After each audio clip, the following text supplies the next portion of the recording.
बुद्ध जयंती सप्ताहानिमित्त तालुक्यातील वनुजा बाग येथे विविध सांस्कृतिक, शैक्षणिक व सामाजिक कार्यक्रमांचे आयोजन करण्यात येत आहे.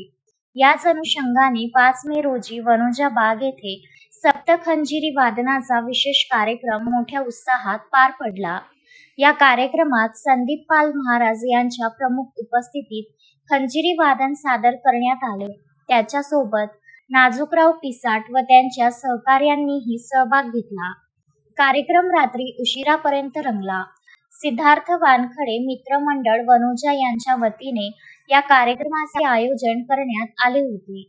कार्यक्रमाला वैदर्भीय कवी विठ्ठलराव कुलट, प्रतिभा साहित्य संघ महाराष्ट्र राज्य यांनी उपस्थित राहून आपल्या साहित्याच्या माध्यमातून शेतकऱ्यांच्या समस्यांवर भाष्य केले. तसेच भैयासाहेब गवई, समाधान वानखडे, किशोर स्वामी, राजेंद्र गायगोले, नंदकिशोर काळे, सुरेश काकड, अमोल पोटे, सहाय्यक पोलीस अधिकारी गजानन सोनवणे यांच्यासह गावातील सर्व धर्मीय नागरिक, महिला व मान्यवर मोठ्या संख्येने उपस्थित होते. संदीप पाल महाराज यांनी आपल्या खंजिरी वादनातून समाज प्रबोधन करताना भगवान बुद्धांच्या विचारांचे महत्त्व पटवून दिले.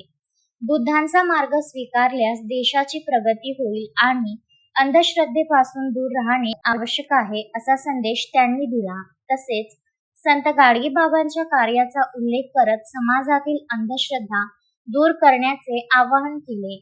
कार्यक्रमाचे सूत्रसंचालन सुनील तायडे यांनी केले तर आयोजक सिद्धार्थ वानखडे यांनी आभार मानले. कुंभारगाव, पारडी, चिंचोली, सातेगाव, कोकर्डा, किरगव्हाण व विहीगाव येथील नागरिकांनी मोठ्या संख्येने उपस्थित राहून कार्यक्रमाची शोभा वाढवली. रवींद्र वानखडे, विदर्भ न्यूज, अंजनगाव, सुरजी.